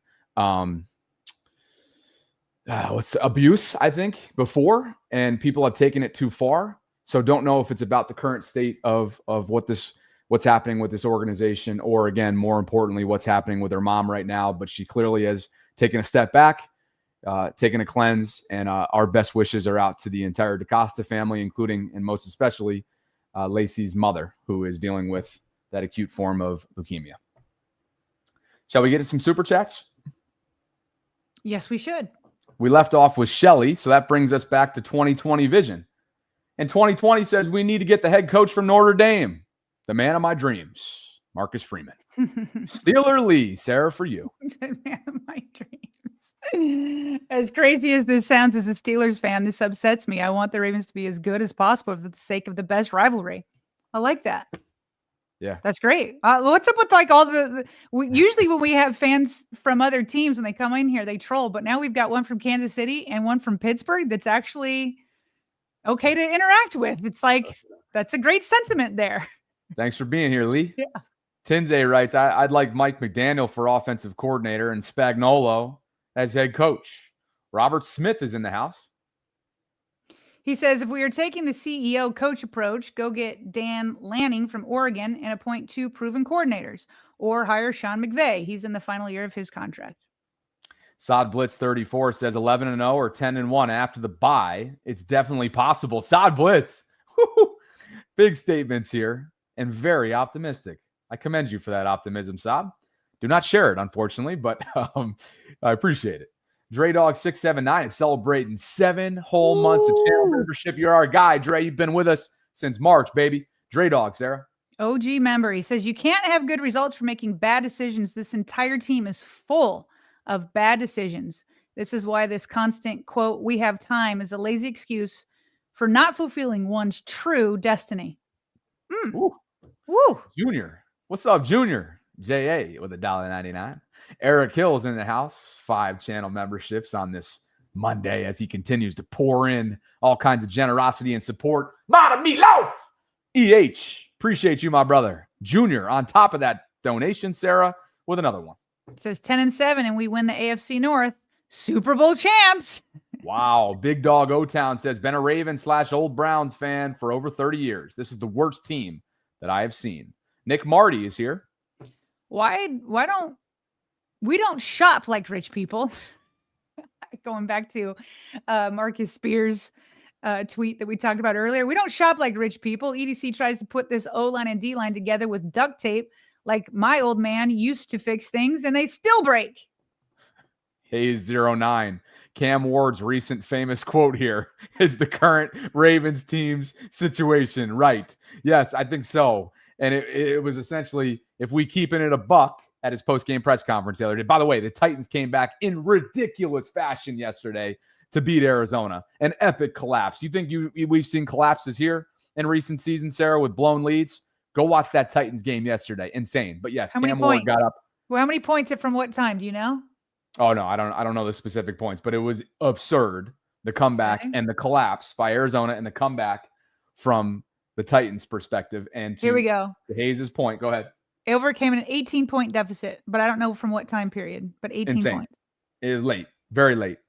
Hayes, Cam Ward got up at a recent post-game press conference and said, if we keep it in a buck, we arse. That's what he said about his team. The rookie, a learning moment, I think, in terms of what you say post-game. Lainey Lately is in the house. She says, when nothing changes, nothing changes. # we need change. Ooh, interesting. Nuruddin writes, also, my spell check glitches. John R. with a super sticker. What's up, John? And I didn't see this one sneak in, but Devin Jean-Pierre dropped in a high spot on this Monday. DJ P's in the house, Sarah. I'll collect my breath. Yeah, you collect it for a double meatloaf. Maybe I'm a Harbs stan, says Devin. I don't think firing him is the solution. Marcus Freeman would be good, but who's to say? The team is beat up and needs to get healthy, and the offensive line was trash and never addressed. Also, Harbs before Lamar barely had anyone worth mentioning on offense. Also Harbs before Lamar barely had anyone worth mentioning on offense. Ma Meatloaf! Ma! The Meatloaf! Appreciate you, DJ P. And another one from Linda E. Ooh, but just to his point, the offensive line, sure, EDC can take that part, but also there's development and all that. So here's the problem. There's fires everywhere. You could point to so many different people and be like, and say that's his fault. You'd be like, yeah, that's true. You could say, hey, there's no player leaders. There was none yesterday. Yeah, that's true. You could say Zach Orr doesn't have a scheme that's going to benefit this team. That's true. Players were injured. That's true. EDC didn't draft or put together the trench as well. That's true. John Harbaugh's message seems to have gone stale. That's true. Like, there was no creativity in Todd Monken's run game. That's true. Like, literally, there are so many fires in so many different places.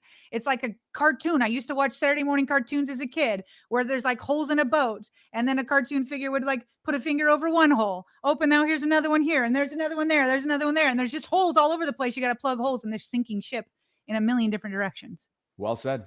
Linda E. writes, I can't wait to get a good laugh this week when the Rams coach has to keep a straight face when he says, quote, Ravens are a tough team and we have to be ready for what they throw at us. I will have that ready to go. I am going to listen to Sean McVay's Rams pressers this week.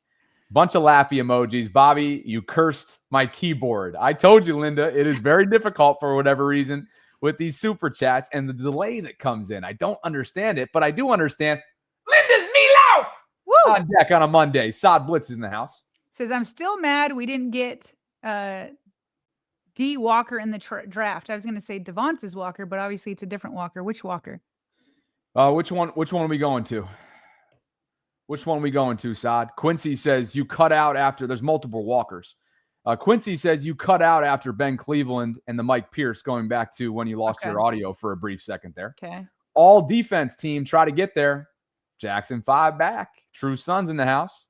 Bragging Rights Sports says, I think it's safe to say that the Ravens and Penn State football have the same type of team with the same type of head coach. And as a diehard fan of both of those teams, it is so frustrating to watch. Sarah, I don't know. You typically spend your Saturdays doing family-related activities. Have you followed what's going on with the Penn State Nittany Lions? No. Oh, boy. James Franklin is on the hot seat. When it comes to top 10 teams, signature games, he has been poor. Not good. And they right now are coming off a brutal loss, Sarah. UCLA was 24.5-point favorites. Underdogs. And UCLA knocked off Penn State this past weekend, and that came off of a whiteout loss at their home turf where Penn State lost the week prior as well. So it's loud right now at State College. Bragging Rights Sports comparing the two right now between his two teams. Tough living right now if you're Nittany Lions and Ravens fans. Richard is back. So, Sarah, those people were under Ozzie. EDC doesn't get credit for Judon, Yanda, Zardarius, just like John doesn't for the Super Bowl. That was Ray Lewis. Yeah, all those draft picks were under Ozzie. Judon, Yanda, Zardarius, and Pernell McPhee. Thanks, Richard. Saad says Walker was there for the taking. 345-pound defensive tackle, 92.8 PFF grade. So some more context into who he wanted for the Ravens. Nate Campbell says prayers up for the DaCosta family. And I'll just add on top of this. Again, yes, our prayers are up there for sure.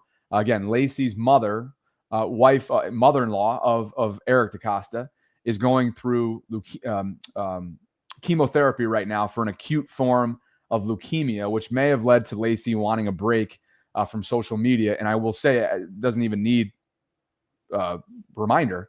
Lacey is an unbelievable ambassador for the organization in terms of how she handles herself and really can be a mouthpiece sometimes or a look behind the curtain into Eric's life. She's so forthright and so honest about their relationship. She shares different pieces. She gives away different things and does charitable work.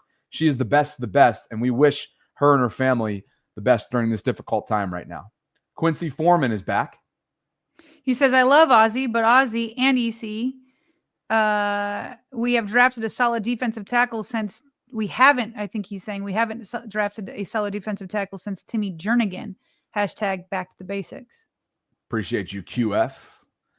That brings us to Janner Cat. Is it Jannar or Janner or Janer? Let us know, JK. Only way Harbaugh leaves is when he fires himself, he writes. And Bragging Rights Sports is back. Do you think Harbs will have his answer to Brian Billick losing to the 0-3 Miami Dolphins in 2007 sometime later this season if this keeps up? Well, guess we'll see. Okay. That brings us to Eric Hill, who writes, hey, Gundry, what is your holiday schedule? Asking for me and a date. Oh, unknown. Meaning, does that date exist yet, or are you just speaking it into existence? He's saying unknown, so maybe speaking it into existence. Which I appreciate. I'm thinking of coming in November. Hashtag Gundry. Hashtag Bojita. You're not my type. Eric. Yes. Okay. So Gundry's holiday schedule is what you're looking for. All right. We'll have to put you in touch with the people in the know at Gundry, a.k.a. our friend Ivy, who's been behind this partnership on the marketing side of things. Appreciate you, Eric. Looks like you're going to be in Baltimore, huh? Would that be for the Ravens-Bengals Thanksgiving game? Is that what you're going into town for? Let us know. Appreciate you. And appreciate everybody for being here. It's time for our third topic and some quick hits, and we'll get to more super chats as we go and as they come in on this overreaction, or in this case, Sarah, just straight up factual reaction Monday in Baltimore. They are reeling right now. The season is hanging on by a thread. They are 1-4, coming off a 44-10 spanking of the Houston Texans, and are gearing up for the Rams. Sean McVay in town coming up on Sunday. Okay, Jair Alexander, Sarah, showed the... What's the right way to put this? There was a limited amount of fight. I think we can probably agree that this Ravens team as a whole collectively has shown, not only in this past game, but the week prior in Kansas City, at times late in the Detroit game. at times late in the fourth quarter in the collapse against the Bills week 1. And as a result, we've seen like so many on the national side, as we discussed earlier on in our live stream. We've discussed it at length. Where is that fight? Who's going to step up and bring a little pride, bring a little tenacity, bring a little Ravens way, that flair back into this organization? And while it was strange from an optics standpoint, knowing what the score was at the time and knowing that Jalen Noel had just scored his first career touchdown as a rookie wide receiver for Houston, I think a lot of people appreciated, Sarah, what Jair Alexander did in garbage time yesterday when, again, Jalen Noel found the end zone. Here is what Jair had to say. And you probably want to pull up the highlight first. Yeah, I got it right here. I'm just going to, it got knocked out when I had to leave for the audio, but we'll try to silence this in just a second. Yep. All right, let's turn this volume down. CBS broadcast here is what Sarah's bringing in. Jalen Noel finds the end zone, as you see. This is courtesy of CBS. He starts to do the Ray Lewis squirrel dance celebration at M&T Bank, and Jair takes exception. And he tries to snag that first career touchdown and that football right out of Jalen's hands. He is unsuccessful in doing so, by the way. That one made its rounds on social media. Jair post-game reacting to that thought and doubling down. Shoot, I seen him celebrating in the bank end zone. I didn't appreciate that while I was on the field. And then I seen him toss the ball to the ball boy, and then he tried to get it back. So I was just like, nah, you ain't getting the ball back. And they got mad, you know. Oh. Jair in his first game, Sarah, since, of course, week 1. He had been a healthy scratch as they kind of ramp him back up from the recovery of his offseason PCL procedure. That one's garnering a lot of reaction and certainly has made its way to Houston fan base circles online. Yeah, and Houston fan base circles obviously don't like it. They feel like, hey, it's this kid's first career touchdown. And so they don't like the look of it. And I would just say Jair Alexander was responding to petty with petty. It's your first career touchdown, and you decide to mock the Ray Lewis squirrel dance at M&T Bank Stadium. So nobody would have tried to steal the ball, right? If this kid just grabbed the ball, celebrated like you celebrate, without trying to just jab the Ravens. Just jab the Ravens and the fans right there in M&T Bank Stadium to do your dance. So the dance was petty, and it's happened before. Plenty of guys have done it. It's petty to kind of rub it in your face. And so Jair met petty with petty. And so, I don't really care for either one of the gestures, but I do agree with the sentiment that it's at least somebody had some pride on that field yesterday on the defense. There was all we've talked about so far is how there was a lack of effort, a lack of fire, a lack of tenacity, a lack of physicality, a lack of playing like a Raven. And so, you'd prefer that Jair Alexander could have made them pay with, say, an interception or a ball knockout or a pass deflection or something. But to have somebody come up with some sort of fire, and I didn't appreciate that while I was on the field, he says. I mean, he just became a Raven a few months ago. He's not even been here forever. And so the pettiness is the pettiness, and it's on both sides. So Houston Texans, can't act they can't have self-righteousness here. There was a petty move. Jair responded with pettiness, but outside of the pettiness, I like the fire because it's got to come from somewhere. And down all those points, he still came up with it and still had pride. I like that side of it. Two things can be true, in other words. Yes. Right? You acknowledge how ridiculous the act was, knowing where they were in the game at that point and knowing that they're just walking all over him. And maybe who honestly, I don't even know if these guys know that Jalen Noel hadn't scored before in his life, right? I don't even know if they know in that moment in real time. Does Jair really know that he's trying to steal his first ever NFL touchdown, or is it more of a pride and protectiveness of the bank? And I feel like it's the latter, and that's what you appreciate. So again, two things can be true. One, the antics are petty, to use your words, and two, you appreciate the fight, the pride, the protectiveness of the bank, being that the Ray Lewis squirrel dance was happening on their turf in an embarrassing moment and an embarrassing day, and Jair decided to do something about it. Elsewhere, Cordell Woodland, friend of the show, asked Jair postgame what benchmarks. Pregame. I just wanted to bring this. This was pregame before he went out there, just to clarify the timing of it. Go ahead and take it then. Yeah. Yeah. So I think it was actually on Friday, and like he was asked, what were the benchmarks the team was looking for to bring him into the game. He said they wanted me to get about 90% of my max speed of what he's been at before. This week I hit 20 miles per hour, so that was a good indicator for them that I'm back up to speed. And I'll get back to this in just a minute, but what I wanted to show, if we can maybe blow this up a little bit more here. This is PFF defensive grades from that game. Sorry, go ahead. Sorry. That's okay. We both got it. And so Jair Alexander, how did he score? Well, among the Ravens defenders, not the worst. He was number 7 out of 18 grades. His overall defensive grade was a 60.9. Let's see. His run defense was a 63. His tackling a 75, and then his coverage a 59. So, doesn't really have too many stats here. He had 15. He had 28 total snaps. 15 was on the run defense. 13 back in coverage. So that's kind of where he was at. So listen, nobody's standing out on this defense. Brent Urban was like the highest graded defensive player. Keon Martin, remember he had 3 penalties he had yesterday? Yeah. He was the worst. Tavius Robinson, right barely above him. So, I mean, Brent Urban had a 78 grade. He only had 21 total snaps though. Travis Jones, Nate Wiggins were the only ones for 70 and above. So there we have it. I got one more on Jair as well. I know we're going to cut back to what you had here related to the green dot communication and some of the confusion that Jonas was trying to clear up post game. So why don't you take that, and I'll bring one more nugget in on Jair.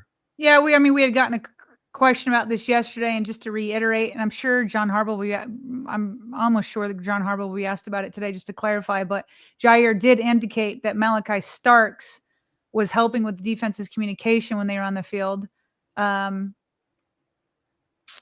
so Jonas says, not sure whether the Ravens moved the green dot from Teddy Buchanan to Starks mid-game, but Alexander seemed to think Starks was in charge. Okay. And then one more here, again, from Cordell and their media scrum. Jair was asked about getting back on the field because, again, he'd been a healthy scratch since week 1, as we've discussed. And he was quoted for saying, coming in so late in the game was different for me. I felt like a 3rd or 4th string corner or something. That was a little frustrating initially, but I was just happy to be out there with the guys. You go look at the snap count that Jeff had up there, and Jair logged 28 snaps, which was 40% of the share. So just following along with what's a new territory for him, right? A new role as they kind of see what they have in him. Let's be honest. He was not good with the 30% of snaps that we watched him week 1 log on week 1. There were some alignment leverage issues. There was some mental error issues from a penalty standpoint that day.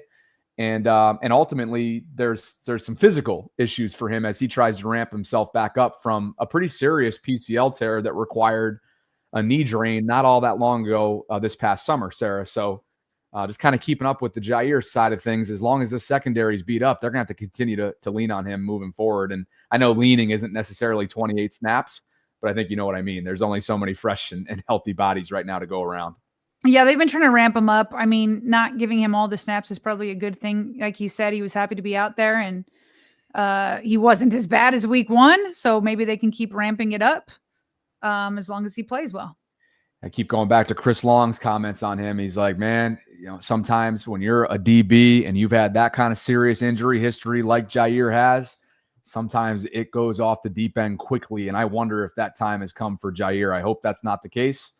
But we'll have to continue to watch to see how much he can build himself up in a gotta-have-it moment in time right now for this Ravens defense. They need as much continuity and as much help as they can get.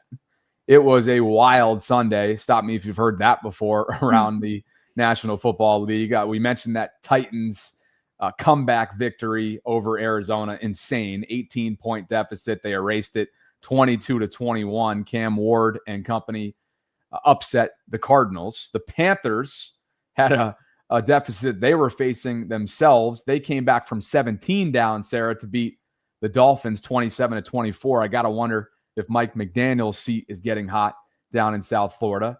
Denver, as we've mentioned, overcame a 14-point deficit to beat the Eagles, handed Philadelphia its first loss, 21-17. The New Orleans Saints get on the board for the first time. They erase an 11-point deficit to beat Jackson Dart and the Giants, 26-14. The Commanders and Jaden Daniels back in the lineup. They erase a 10-point deficit to defeat the Chargers, 27-10. And there was no deficit to be erased in the game that we covered yesterday. I think we all know what happened there. But that was your look around the league. And Sarah, we'll see what the Chiefs are. The Ravens made them look really good over the last 10 days or so. And the national media thinks that they are back. And there's no panic anymore because of what and they even think CJ Stroud, Sarah, I think, is en route to an MVP season after seeing the Ravens defense. We'll see what Kansas City has in store tonight, Monday Night Football in Jacksonville. They sure feel good about themselves, which, enjoy the week. Enjoy the week, because who knows how long it's going to last. You did play the Ravens defense, but you're right. The Ravens never erased any of their deficits. Not their 7-point deficit or 4 or back to 7 or 14 or 21 or 28 or 31 or 31, 34. Ended up with 34. So, yeah, they didn't erase any of those deficits. Woo. That's tough right there. That's tough to hear all those right there, because, there was not one point in the game where you felt like they had a chance to win it, truly. And I think that from the very first drive when the defense got walked on. Yeah. Honestly, I think you can say that back-to-back weeks. There was never one moment that felt like the Ravens were going to win the last 2 weeks.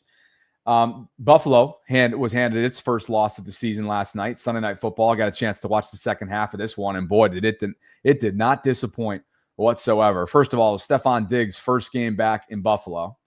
The Patriots, led by Mike Vrabel, his first year as head coach in New England, beat the Bills in last-second fashion, Sarah, 23-20. And guess who ended up winning it for the Patriots?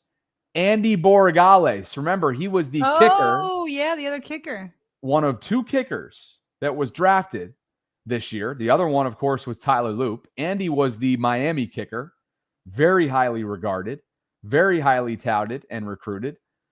New England takes a flyer on him, more than a flyer. They were confident in him, and should they have ever been, because he knocked it in from 52 yards out as time expired.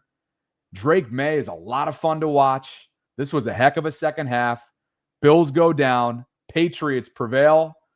So much for Buffalo being undefeated. Good for him. Tyler Loop is like consistent until he's not, right? Like, it was so crazy. He had that 55-yarder right before the half, and that thing was so far wide right. Yeah. Like, it wasn't even in the right time zone, it felt like. And it's just like, you just feel like he's consistent. And then there's something wild like that. Yeah. So anyway, good for the New England Patriots. Josh Allen, 22 of 31, 253 yards, 2 touchdowns, an interception. He was sacked one time. He had a quarterback rating of 103.3. He also chipped in 53 yards on the ground for 9 carries. How about Drake May, man? 22 of 30, 273 yards. No touchdowns, no interceptions, but a quarterback rating of 101.1. And I just thought that he made plays in the end to win that game. And Sarah, you can tell that the New England Patriots embody everything that Mike Vrabel was and is about, not only as a former player, but as a coach. And he is an accomplished coach. And I thought Tennessee totally made a mistake in letting him go. They play for him. That's what the Ravens don't have right now. It does not appear that this locker room is playing for their head coach right now and is embodying what the head coach is about. And that's what New England has right now. I would not be surprised if they are ahead of schedule this year and somehow find a way to rip off 8 or 9 wins and make it interesting for a potential wild card berth in the AFC. I've got 2 more quick hits that are not in the slides, if you don't mind. First one here is Jeff Zrebeck is showing that Steve Bisciotti right now is on hand to celebrate the opening of the Baltimore Ravens Boys and Girls Club at the Hilton Rec Center in West Baltimore. The facility was made possible through a $20 million donation from the Bisciotti family. He said, quote, Bisciotti said, quote, "We're not going to stop here." So obviously, got to give him kudos and the Ravens kudos for starting an organization like that and investing so much to help the kids in West Baltimore. And at the same time, you're also wondering, is Jeff or anybody else going to be able to talk to Steve about football? So Okay. I am watching that Twitter account because stuff is coming in from that event. It'd be really nice if somebody could sneak in a question there. Okay. Let's see. One other one I have is, check this out. The sack differential for the Ravens on offense and defense. Ben here, whose last name I can't click on right now. Fennell. Excuse me? Fennell. Fennell, thank you. Protect the QB, get the QB. The Denver Broncos are number 1 in sack differential with +16. Indianapolis Colts are second with a +10. The Ravens, their sack differential is 31st in the league at -10. Woof. Yeah. Yeah. I mean, this is the indictment right here. Trenches, trenches, trenches. They don't have it. They don't have it. They don't have it on either side of the ball. They do not have it. And they've got to get back to building, as we continue to say, from the inside out. It's a must. Eric Hill says, to answer your question, Bobby, I am thinking of going to the Thanksgiving game at the bank. If Lamar is back playing, that will up the decision to likely go. Hashtag predictably unpredictable. Yes, Ravens, Bengals, Thursday Night Football, Thanksgiving, no Joe Burrow.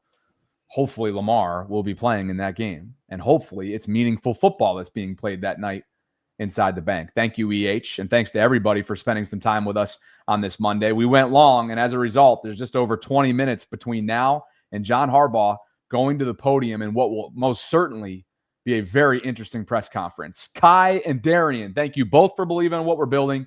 We appreciate you for all the support that you give us on a monthly basis through Patreon, and this is your monthly shout out because of that generosity. Thank you, gentlemen.